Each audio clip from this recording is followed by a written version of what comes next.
ഇപ്പോൾ മുതിർന്ന മാധ്യമപ്രവർത്തകൻ KJ ജേക്കബ് ചേരുന്നു. ശ്രീ KJ ജേക്കബ്, നമ്മുടെ പ്രതിപക്ഷം ശരിക്കും അവരുടെ ഒരു ഇരട്ടത്താപ്പിൻ്റെ ഏറ്റവും നല്ലൊരു ഉദാഹരണമാണ് ഇപ്പോൾ ഷീജ പുറത്തു കൊണ്ടുവന്നിരിക്കുന്നത്. കഴിഞ്ഞ ദിവസം പ്രതിപക്ഷ നേതാവ് ചോദിക്കുന്നത് ഈ അബ്കാരി നയം രൂപീകരിക്കുന്നതിൽ ടൂറിസം വകുപ്പിന് എന്ത് ജോലിയാണുള്ളതെന്നാണ് പ്രതിപക്ഷ നേതാവ് വളരെ ആധികാരികമായി ചോദിക്കുന്നത്. പക്ഷേ 2014-15 കാലത്ത് UDF സർക്കാർ ഇത് സംബന്ധിച്ച് പഠിക്കാൻ, അതായത് മദ്യനയത്തിൽ എന്ത് മാറ്റം വരുത്തണമെന്ന് പഠിക്കാൻ ടൂറിസം വകുപ്പ് സെക്രട്ടറിയെ നിയോഗിക്കുന്നു. നിയമസഭയിൽ അന്നത്തെ എക്സൈസ് മന്ത്രി K. ബാബു ആ കാര്യം വളരെ കൃത്യമായി സഭയെ അറിയിക്കുന്നു. അതിൻ്റെ അടിസ്ഥാനത്തിൽ ബിയർ വൈൻ പാർലറുകൾ അനുവദിക്കാനുള്ള തീരുമാനത്തിലേക്ക് UDF സർക്കാർ പോകുന്നു. UDF സർക്കാരിന് എന്തുമാവാം, പക്ഷേ LDF സർക്കാർ എന്തെങ്കിലും ചെയ്താൽ ഉടനെ കുത്തിത്തിരിപ്പുമായി പ്രതിപക്ഷ നേതാവ് ചാടി വീഴും. ശ്രീ KJ ജേക്കബ്, UDFന്റെ മാത്രമല്ല, മലയാളിയുടെ മൊത്തം ഒരുതരം ഇരട്ടത്താപ്പാണ്. അതായത് ലോകത്ത് മദ്യത്തിലൊരു പ്രശ്നം, അത് ആവശ്യത്തിൽ കൂടുതൽ കഴിക്കുന്ന മനുഷ്യന്റെ ആരോഗ്യത്തിനും സാമ്പത്തിക ആരോഗ്യത്തിനും ഹാനികരാവുന്നുള്ളതാണ്. ലോകത്തിലെല്ലായിടത്തും മനുഷ്യർ മദ്യം കഴിക്കാറുണ്ട്. അത് പലയിടത്തും അത് ഭക്ഷണത്തിന്റെ ഭാഗമാണ്, ടൂറിസം പോളിസിയുടെ ഭാഗമാണത്. സത്യത്തിൽ അതിൽ ആവശ്യമായിട്ടുള്ള ഇപ്പം കേരളത്തിലെ ഈ ടൂറിസം രംഗത്ത് പ്രവർത്തിക്കുന്ന ആളുകൾക്ക് അവർക്കൊരു കാര്യം പറയണമെന്നുണ്ടെങ്കിൽ അത് UDFന്റെ കാലത്താണെങ്കിൽ LDFന്റെ കാലത്താണെങ്കിൽ സർക്കാരിനോട് പറയാനുള്ള അവകാശം അവർക്കുണ്ട്.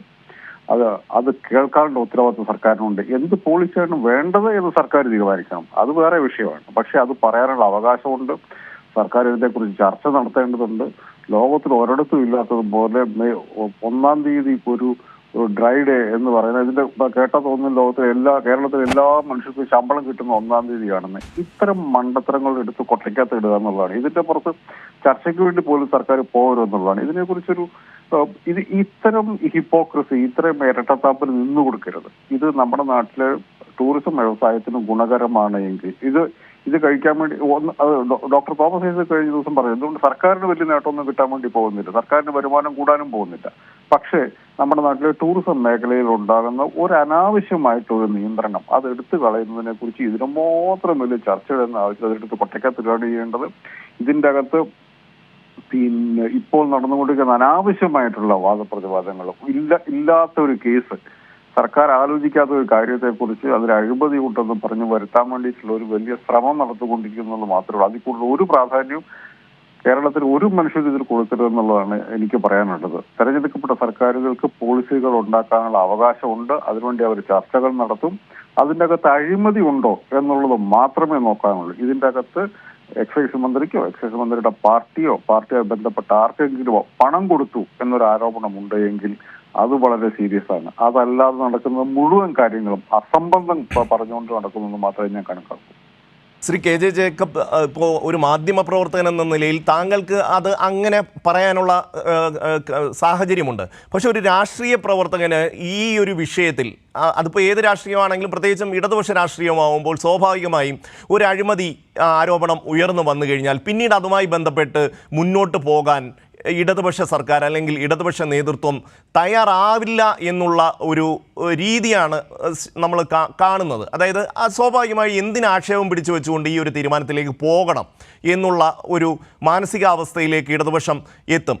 അത് മുന്നിൽ കണ്ടുകൊണ്ട് ഈ ഒരു വാർത്ത വന്നതിൻ്റെ അടിസ്ഥാനത്തിൽ, അല്ലെങ്കിൽ ഞങ്ങളിപ്പോൾ ഈ വാർത്ത കൊടുത്തതിൻ്റെ അടിസ്ഥാനത്തിൽ ഇവർ പിന്മാറി എന്ന് പറയുന്ന ഒരു സാഹചര്യം സൃഷ്ടിക്കപ്പെടുന്നതും നല്ലതാണോ?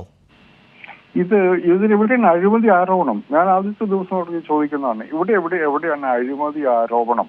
ഒരു അഴിമതി ആരോപണം ഉത്തരവാദപ്പെട്ട ആരെങ്കിലും പറഞ്ഞിട്ടുണ്ടോ? ഈ കേസിൽ ഒരു അഴിമതി ആരോപണം ഉണ്ടോ? സർക്കാരുമായി ബന്ധപ്പെട്ട മന്ത്രിക്കോ മന്ത്രിയുടെ പാർട്ടി MLAക്കോ മന്ത്രിയുടെ പാർട്ടിയുടെ ബ്രാഞ്ച് സെക്രട്ടറിക്കോ ആരെങ്കിലും പണം കൊടുത്തായിട്ട് നമ്മൾ ഇതുവരെ കേട്ടിട്ടില്ലല്ലോ. ഒരു സംഘടന അതിന്റെ അകത്ത് നടക്കുന്ന കാര്യങ്ങളെ കുറിച്ച് പറഞ്ഞാൽ അത് ആ സംഘടനയുടെ പ്രശ്നമാണ്. അതിൽ സർക്കാർ എങ്ങനെ ഇൻവോൾവ് ആകുന്നത്? പക്ഷെ അങ്ങനെയല്ലല്ലോ നമ്മുടെ പ്രതിപക്ഷം കാണുന്നത്. പ്രതിപക്ഷ നേതാവും അതുപോലെ തന്നെ KPCC അധ്യക്ഷനും ആവശ്യപ്പെടുന്നത് എക്സൈസ് മന്ത്രി രാജിവെക്കണമെന്നാണ്. ഒരു തെളിവും വേണ്ട, ആരെങ്കിലും എവിടെ നിന്നെങ്കിലും എന്തെങ്കിലും പറഞ്ഞാൽ ഉടനെ അതിൽ പിടിച്ചുകൊണ്ട് രാജി ആവശ്യപ്പെടുക. ഞാനതാ പറയുന്നത്. ഇത് ഈ മനുഷ്യർ അസംബന്ധം പറയുമ്പോൾ ഇതിനെക്കുറിച്ച് മൈൻഡ് ചെയ്ത് ഞാൻ ഇതുമായി ബന്ധപ്പെട്ട് എക്സൈസ് മന്ത്രി ശ്രീ രാജേഷിനോട് സംസാരിക്കാനായിട്ടാണ് ഞാൻ അദ്ദേഹത്തോട് പറഞ്ഞത്. എൻ്റെ ഒരു സാധാരണ പൗരൻ എന്ന നിലയ്ക്ക് ഇതിനെക്കുറിച്ച് മൈൻഡ് ചെയ്യാതിരിക്കുക എന്നുള്ളതാണ്. എക്സൈസ് കേരള ഇപ്പം നമ്മൾ അടുത്ത കാലത്ത് ഉണ്ടായിരുന്ന കഴിഞ്ഞ 20 വർഷത്തിനുള്ളിൽ കേരള സർക്കാരിൽ പിന്നെ ഇടതുപക്ഷ മന്ത്രിമാര് ശ്രീ പി.കെ. ഗുരുദാസൻ ഉണ്ടായിരുന്നു, ശ്രീ ടി.പി. രാമകൃഷ്ണൻ ഉണ്ടായിരുന്നു, എം.വി. ഗോവിന്ദ മാഷ് ഉണ്ടായിരുന്നു, രാജേഷ് ഉണ്ടായിരുന്നു. ഈ 4 പേരും എക്സൈസ് മന്ത്രിമാരാണെന്ന് നാട്ടുകാർക്ക് അറിയത്ത് പോലുമില്ല. UDF സർക്കാരിലാണെങ്കിൽ എക്സൈസ് മന്ത്രിയായി പ്രധാന ആഭ്യന്തര വകുപ്പും ധനകാര്യ വകുപ്പും കഴിഞ്ഞാൽ പിന്നെ പ്രധാനപ്പെട്ട വകുപ്പ് എക്സൈസ് മന്ത്രിയാണ്. ഈ വ്യത്യാസം LDF-കാരെങ്കിലും മനസ്സിലാക്കണം. ഈ ചർച്ചയിൽ ഞങ്ങൾ ഇല്ല എന്നാണ് LDF-കാർ പറയേണ്ടത്. നിങ്ങളിപ്പോ കൊണ്ടുവരുന്ന ഇതിന്റെ ഉദ്ദേശം എന്താണ്? അത് അങ്ങോട്ട് തിരിച്ചടിക്കാൻ വേണ്ടിയിട്ടുള്ളൊരു ഇതാണ്. അതല്ലാതെ UDF ചെയ്തതിൽ എന്താ തെറ്റ്? ഒരു തെറ്റുമില്ലെന്നേ ഞാൻ പറയുള്ളൂ. അതായത് ഈ ടൂറിസം വ്യവസായത്തെ തടസ്സപ്പെടുത്തുന്ന അല്ലെങ്കിൽ അനാവശ്യമായിട്ട് ഒരു നിയന്ത്രണം മാറ്റുന്നതിനെ കുറിച്ച് അഭിപ്രായം പറയാൻ ടൂറിസം വകുപ്പിന് അവകാശമുണ്ട്. അതുകൊണ്ട് ഈ VD സതീശനും KPCC പ്രസിഡന്റിനും ഒക്കെ അറിയാം അവർ നടത്തുന്ന അസംബന്ധ ചർച്ചയാണെന്ന്.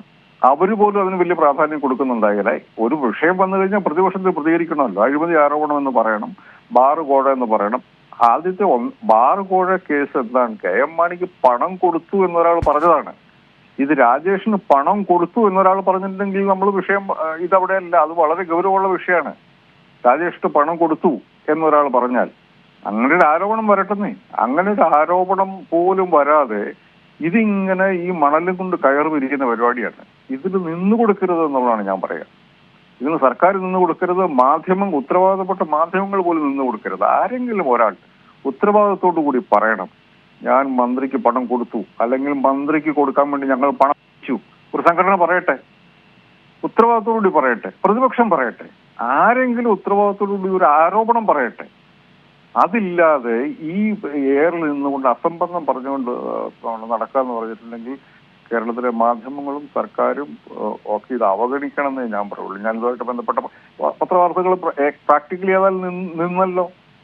ഈ കുത്തിത്തിരിപ്പ് വാർത്തകൾ ഏകദേശം അവിടെ കൊണ്ട് നിന്നില്ലേ. ഇതിൽ എവിടെയാണ് മന്ത്രിക്കൊരു റോള്, എവിടെയാണ് സർക്കാരിന്റെ ഒരു റോള്?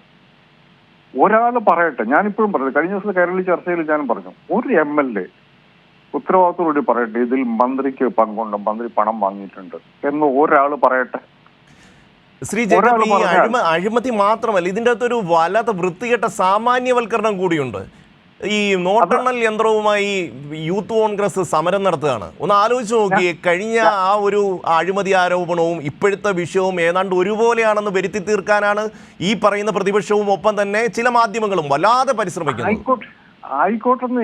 ഇതുപോലെ തന്നെ ആരോപണമല്ല ആരോഗ്യമന്ത്രിക്ക് നേരെ നടന്നത്, ആരോഗ്യവകുപ്പിന് നേരെ നടന്നത്. എത്ര കാലമായി ഇവരെന്തുകൊണ്ട്? അത് ഇടതുപക്ഷത്തുള്ളവരും മനസ്സിലാക്കണം. ഇത്തരം എനിക്ക് ശ്രീ MP രാജേഷ് ഈ ആരോപണം വരുന്നതിന് പിറ്റേ ദിവസമാണ് അദ്ദേഹം നേരത്തെ നിശ്ചയിച്ചിരുന്ന യാത്രയ്ക്ക് പോയത്.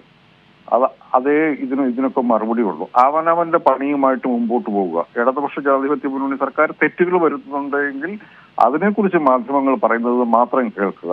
ഇവരുടെ അജണ്ടയ്ക്ക് നിന്നു കൊടുക്കാതിരിക്കുക. ശ്രീ MP രാജേഷ് വിദേശയാത്രയ്ക്ക് പോയത് എത്രയും ഗംഭീരമായെന്ന് ഒരഭിപ്രായം എനിക്കുണ്ട്. അതിനൊക്കെ ഇതേ മറുപടി ഉള്ളൂ. ഇമ്മാതിരി വേറെ ഒരു പണിയില്ലാതെ ചുമ്മാ അസംബന്ധം മാത്രം പറഞ്ഞു കിടക്കുമ്പോൾ ഇത് മനുഷ്യർക്ക് മനസ്സിലാകുക എന്നുള്ള കാര്യം കൂടെ ആലോചിക്കണം. എത്ര വലിയ ആരോപണങ്ങളായിരുന്നു 2 വർഷം സ്വർണ്ണക്കടത്തുമായി ബന്ധപ്പെട്ടുണ്ടായിരുന്നത്. ആരാണ് വിശ്വസിച്ചത്? ഈ പറയുന്നവർ പോലും വിശ്വസിച്ചിട്ടില്ല.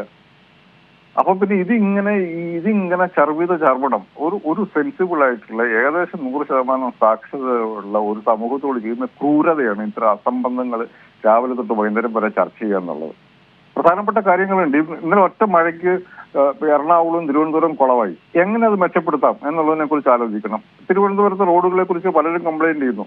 എന്തുകൊണ്ട് തിരുവനന്തപുരത്തെ റോഡുകൾ അങ്ങനെ കിടക്കുന്നു എന്നുള്ള ചോദ്യം ഭരണകക്ഷിയോടും മുഖ്യമന്ത്രിയോടും പൊതുമരാമത്ത് മന്ത്രിയോടും തദ്ദേശ സ്വയംഭരണ മന്ത്രിയോടും തിരുവനന്തപുരം മേയറോടും ചോദിക്കണം. അതിനകത്തൊരു ലോജിക്കുണ്ട്. എന്തുകൊണ്ട് ഇങ്ങനെയായി? മഴക്കാലം നിങ്ങൾക്ക് അറിയാവുന്നതല്ലേ? ഒരു ചോദ്യം ചോദിക്കുന്നില്ലല്ലോ. മനുഷ്യർക്ക് ഉപകാരമുള്ള ഒരു കാര്യത്തെക്കുറിച്ച് ഒരു പ്രതിപക്ഷ മാധ്യമങ്ങളും ചർച്ച പോലും ചെയ്യുന്നില്ലല്ലോ. ഈ അസംബന്ധത്തിന്റെ പുറകെ നടക്കുന്നതല്ലാതെ തീർച്ചയായും ആയിട്ടുള്ള കാര്യങ്ങൾ വേറെയുണ്ട്. തീർച്ചയായും നന്ദി ശ്രീ KJ ജേക്കബ്.